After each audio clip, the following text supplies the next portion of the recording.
guys, it's Olivia. Welcome back to Live in Literature. Thank you so much for the love and support I received in my last video. And if you've not seen it yet, feel free to head on over to my channel to check it out. Well, guys, welcome to 2025. We made it. Woo woo, 2025. Back here. What do you know about that? Ooh ooh. Feeling so good, feeling so blessed, feeling amazing. Guys, we are in the new year, headed in. And I figure what better way to start our new year than when announcing our giveaway winners, our 3 giveaway winners who are supposed to win a book boy from Bookmark, a book of their choosing, and of course, a piece of merch from Blossom and Books. So, drum roll, please. Hey guys, I'm here to announce the winners of the 1,000 subscriber giveaway. Our winners are Cambry Clark, Gabrielle Wright, and Holly Kearney. Thank you guys so much for subscribing to the channel. You will be receiving 1 book, a book boy from Bookmark of your choosing, and of course a piece of merch from Blossom and Book Co. I'll be messaging all of you shortly. I'm sure you guys have all gotten my message that you've won the giveaway. But again, thank you so much to everyone who subscribed to the channel. I am so grateful for all of you. I hope you guys are having an amazing start of your year, 2025, and I hope you enjoyed this video. Thanks so much, guys. You guys are the best. Congratulations. A massive congratulations to our winners. They totally deserve it. They are amazing. And thank you guys so much for anyone who entered the giveaway. This is not going to be the last. It will be a long time coming till we do another giveaway. I'm going to wait until we get to 2,000 subscribers till we do another giveaway. But again, each giveaway is just going to keep getting better and better and bigger and bigger. And so, thank you guys so much for everyone who subscribed to the channel. It means so much to me. It's so great to see the channel just growing every day, single day. And it means the world to me that you guys are here joining me on this channel. Thank you guys so much to everyone who entered. You guys are all so amazing. Let's get on to the video. We are here to discuss my 5-star reads for 2024. Similarly to last week or 2 weeks ago where we had the worst books of 2024, this week is going to be the best. These are the best books that came out in 2024. My 5-star reads, these are the books that I have. You have my massive stamp of approval and deserve to be on this list. Now, again, there are many books that I read this year that were other 5-star reads, but they didn't come out in 2024. So these are going to be 2024 specific books that came out and which ones I give my 5-star stamp of approval to. So we have a ton of books to get through today, so we're going to be going rapid fire through these. I hope that you'll check out all of the books that I'm talking about in the link down below. In the links down below, I always link all the books I talked about in the description in this video. So I hope you'll go ahead and check out all these books that I'm going to be talking about today. These are all amazing. They all have my stamp of approval. And let's get started. We have to start off with the book that started off my year and the one that changed my life. We have Bride by Ali Hazelwood. Guys, we don't even need to talk about this one anymore, okay? I've talked your ears off about it all fetching year long. Okay, 2 things, okay? Shut up. I haven't stopped shutting up about 2024's Ali Hazelwood's Bride. Bride was unfreaking real. It was legendary. Urban fantasy, mafia, werewolves meets vampires, arranged marriage, forced proximity trope. Literally, it does not get better than this. This was one of my favorite reads of this last year. Like, genuinely, this was one of my favorite reads. I quite literally don't think that there was any sort of urban fantasy better written than this. Like, truly. Like, honestly, like, this is one of the best urban fantasies I've ever read. I thoroughly enjoyed this book. And if you have not checked this one out, you are doing yourself such a disservice. What are you doing? Go check out this book. It is literally amazing. Next, we're on the list. We have a spooky and haunting gothic novel. We have Lady Macbeth by Ava Reed. This one made it onto my 2024 5-star read list because of it surprised me. The book was quite shocking. This is a reimagining of Lady Macbeth, like living in the moors in Scotland, married to Lord Macbeth, this like honestly like this tyrannous like dictator who's like evil and cunning and like using witchcraft to get his ways. Little does he know that he essentially like married a witch in her ways. And I loved this book because it was haunting, it was spooky, it was gothic, and more than anything, it just shocked me. Like, there were so many scenes that just shocked me, and I was just so not expecting to read. I am shooketh. It was quite guttural and quite jarring, and for that reason, I absolutely love this book. It really, like, surprised me, but in the best way. If you're wanting a feminist, like, woman's retelling and you just want to like feel some female rage, this is a book for you. Like, genuinely, like, I just love this book. It's a really short read. It's a quick read. It's not super long. and one of my favorite books of the year. It is really, really good and super well written. One of my favorite books that I read this year was absolutely one of the most well-written smash hits, most interesting magic systems I've ever had the pleasure of reading, and a wonderful addition to a historical fantasy, which I've also done a video on this channel. We have The Familiar by Leigh Bardugo. I love Leigh Bardugo. She is a fabulous author, and I think that she writes some amazing books. But this book specifically, The Familiar, was a brilliant take on the Spanish Inquisition and the ways that they were essentially persecuting people of other religions and like people who worship other deities, and essentially also persecuting people with magic, as in this world. I absolutely adored this book. I thought it was brilliant. I thought it was smart. I thought it was cunning. I felt like our lead characters were at the forefront of this novel, and they really took it by the reins. Like, they really led this book. It was dripping in opulence and elegance with like this like Spanish time period, and just like trying to like get by and essentially like fool all of these people that she's not what she says she is. And I just like loved it. I loved the like masked moments. I love that it was very much of like, it was very touch and go with the religious aspects. I just like loved this book. It's dripping in symbolism, and it's dripping religious desire. And I really loved that. I loved the religious aspects of this. Like, I really loved it.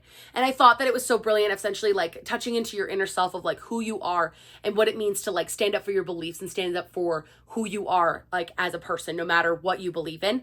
And I just love this book. I think it's brilliant. I think it's timely. I think it's historically like very accurate, and she gives a lot of like forwards or gives a little bit in the afterwards about her references for the Spanish Inquisition, which is a very interesting time period that you guys should all definitely check out at some point. A very interesting take and a very interesting magic system for a very interesting woman. Leigh Bardugo's The Familiar. Such a great book. Please go check it out. The next one might not come as a shock to anyone. This one is just for cowboy fun. This is a send-off, a dedication to the cowboy era that I had this last year. A send-off to the Cowboys, which guess what? I'm still, spoiler alert, I'm still going to be obsessed with cowboys for the next year. Probably for the next rest of my life. Too smart to date a cowboy. I like looking at him though. Cowboys was the thing that got me through this last year. I loved reading cowboy romances, and I seriously like cannot recommend it enough to people. And this one, Lost and Lassoed by Lyla Sage. Guys, nothing is better than an older brother's best friend, grumpy single dad DILF, and the best friend's sister like that you can never be with. Like, I love this trope. I love single grumpy dad gets with like smart, quippy, witty, like sexy girl, and they just completely hit it off. This book spoke to me in a lot of ways. This book touched my heart in a lot of ways that I didn't expect it to.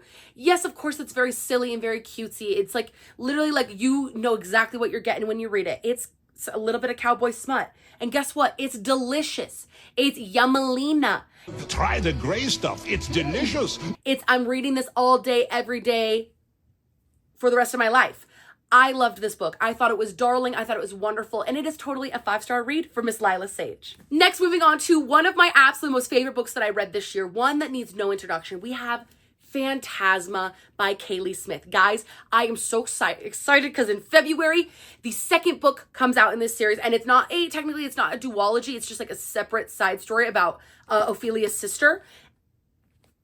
I fetchin' love Fantasma. This might be, I think this is my second favorite book I've read this year. Yeah, I think this is my second favorite book I've read this year. I just ate this freaking book up. Hey. I think this is exactly what you want when you read standalone fantasy romance. Like, this is standalone romantices. The haunting, like New Orleans, Victorian style era, like going to a haunted house to like find your sister and essentially having to survive all these like levels of hell that these devils are putting you through. And you meet the sexy Phantom Blackwell, who's there to essentially like help you out on your journey. Like, Ophelia was dark. She was deceitful. She had like so much like anger inside her bones. I just like loved reading about it. And Ophelia just like had these things that made her tick that like I just have never really seen from a lot of literary characters, and I just like loved that. I loved that she was like angsty and different, and like there were things inside that I just like loved reading about her, like in her mind, and I just like loved this book. And Blackwell, the Phantom Blackwell, was so fine. I'm gnawing at the iron bars of my enclosure. Let me out. I need dick. Blackwell is so fine. Probably one of the finest literary characters I've ever had the pleasure of reading. There's something about a phantom in a suit, if you know what I mean. And I ate this book up. It is literally unfreaking real how much I loved it. Please go give this one a check. Like, please go check this one out.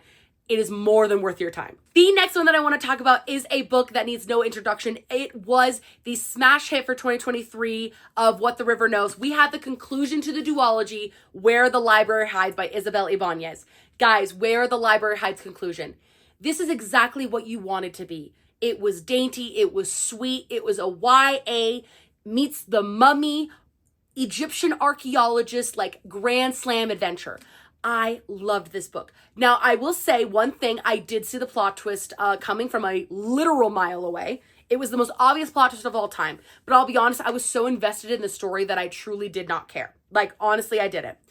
I love Wit. He is so fine. I love Inez. I think she's great. And I love this conclusion to this wonderful, like, Egyptian world that Isabel has created. Like, I think it is so unique. And I love when, like, things are so different than, like, what everyone else is doing. And I feel like this was just different. It was fun. Again, if you're into, like, something that's a little bit more, like, historical fantasy, this one's definitely for you. But again, if you're there for, like, a good time and, like, a sexy Brit who owns a flask and smokes cigarettes and is really quippy and mean to you, but also, like, really hot and sexy. I'm wet! I'm wet! I'm hysterical and I'm wet! This book's for you. I ate this one up and I absolutely loved it. It's one of my favorite reads from the year. Moving on to probably the most gothic, horror shuddering novel I've ever had the pleasure of reading, and I cannot wait for book 2. We have The Immortal Dark by Taijist Girma. Guys, The Immortal Dark, the dark academia vampire novel, I would say, of the fetchin' year. This is dripping in dark academia. This is dripping in psychotic people and twisted minds. Like, everyone in this book is crazy and I love it. But I don't want to go among mad people. Oh, you can't help that. Most everyone's mad here. I love that everyone's crazy. I love that nobody's normal. This book is for the people who really want to step into a gothic world and find out where it leads you. This is dark, devastating, raw, ugly. Like, there's nothing pretty about this book, and I ate it up. I loved it. This book is so interesting. You get to see Keaton Adane, like, trying to take back her family house, but mostly she's only there to find her sister. And she has to team up with this awful vampire, Sesenyo Sagad. And these two quite literally cannot keep their knives to themselves. They are constantly at each other's throat with their knives. And, like, the tension between these two is unfreaking real. I said the atmosphere's so thick you could cut it with a knife. It's unreal, it's good, it's hot, it's heavy, and more than anything though, it is just like a really interesting take on vampires that I've never seen before. Once again, one of the most unique vampire, like, human relationships that I have ever had the pleasure of reading about. And this one really took it, like, sold it to me. Like, it sold vampires forever. Like, I love this book. One of the most well-written pieces of literature that we have gotten this year so far. Loved this book. So happy I read it. The next one I want to talk about is one of the last things that I read this year. This was close to one of the last few ones that I read this last year. And it was The Songbird and the Heart of Stone by Carissa Broadbent. I gave you guys my whole spiel about Carissa Broadbent and how much I fetchin' love that woman and how she has now reached goddess pantheon status. She is in the pantheon of authors. That would make me a god. god. A god! Amongst the women, amongst the SJMs and the Amy Harmons and the V.E. Schwabs of them all, Carissa Broadbent has arrived because of this book. This is a continuation of the Servants and the Wings of Night duology. This is called, this one is about Mish and her journey through essentially, like, the underworld. And she meets this other vampire, the Shadowborn vampire from, Shadowborn vampire named Asar, and he's like this bastard prince that essentially, like, is taking her on this journey because he needs her to complete this quest for Nyaxia in this kingdom. Now, I am such a big fan of Asar, and I love Mish, and I loved their journey together through the underworld. It was raw, it was gritty, it was beautiful, and it was very much like an unpacking of personal trauma and like healing. I felt like this book was very healing for me. Like, I feel like I unpacked trauma while reading this. Like, I was like, yeah, like everything she's saying I'm relating to. Like, yes, I'm unpacking this. I'm feeling all of this. Like, these pressures that she's feeling, I am totally feeling this. And I feel like Misha and I have a very similar disposition, and so I really like that. And I feel like she and I connect with her. Again, this book was just a smash hit for me. I thought that Asar and Mish were absolutely delectable to read about. And again, I truly think that there's nothing sexier than this group of vampires. Like, I just love this group of vampires. I love what Crystal Broadbent has created, and I think it's one of the best vampire series like out there. Please go and read the whole thing. This is the third book technically in that series, but it's technically like a side series, so like, you get it. It's like an ACOTAR situation. This book, unfreaking real, absolutely life-changing, and I just died for it. Absolutely 5 stars. It is amazing. One of the best things I read. And the last, but certainly not least, I think I would have to say my favorite book of 2024. Here it is, people. My favorite book of 2024 was, not surprisingly, Quicksilver by Kaylie Hart. Guys, I think Quicksilver might be one of my most favorite fae books I have ever read. Like, it's up there with the SJMs. Like, it is up there. Like, Kaylie Hart, like, you are working your way to Pantheon status, and fast. However, the next book in the Fae and Alchemy series comes out, like that second book, when it comes out and I read it, like, she might get upgraded to Pantheon status. Like, the Pantheon is open to all. It is open to all people. And right now, it has a spot waiting for Kaylie Hart. Because my gosh, when I say that she created such an interesting world, worlds that like, you have to portal through, and there's like so many, like there's all these layers through these dimensions, and they're all just like sitting back and forth next to one another. And Saris Fane ends up falling through into the Fae realm and meeting Kingfisher. Oh my gosh, this is Fae and vampires and humans, and it just has so much of like interesting dichotomy between all of these different like creatures and people. I feel like we got one of the angstiest and most like raw and like angry, just filled with rage, like vampire slash, you know, like Fae people that we've like ever met. Like, I just feel like Kingfisher is just filled with unfiltered rage and like suffering for what he's been through. And I just love him, and I just love the journey that he and Saris Fane had to go on in this book. Extremely well written, very cool world building, and I gotta admit, my favorite thing that I read this year. I loved Quicksilver. I think it's the best thing that came out of this year. And it was a book talk recommendation, so who freaking knows, guys? Book Talk recommended this one to me, and I thought it was going to be garbage, and it ended up being my favorite thing ever. If Kaylie Hart goes on a press tour, I will be there at the book signing. I have got to meet this woman. I loved this book. I think it's amazing, and I cannot wait to read Fae and Alchemy Book 2. Thank you, Kaylie Hart, for giving us Quicksilver. Thank you for giving us our Lord and Savior, Kingfisher. Thank you for Kingfisher. There's quite literally nothing better I can think of than a peener. So that is all my 5-star reads for 2024, all complete. I hope you guys enjoyed this video, and if you did, do not forget to like, comment, subscribe to the Limited Literature YouTube channel. Guys, congratulations to our giveaway winners, all 3 of you. Congratulations, you'll be winning your prizes and getting them very shortly. I'll be shipping them out to you as soon as I possibly can. Sometimes it takes a little bit of time, but like, don't worry, I will be getting it to you ASAP. Again, I am extremely grateful for all of you. Thank you guys so much. If you guys have any video ideas for 2025 that you want to leave down below, please feel free to leave it in the comments. And again, I love you guys the most, and I'll catch you in the next one. Bye.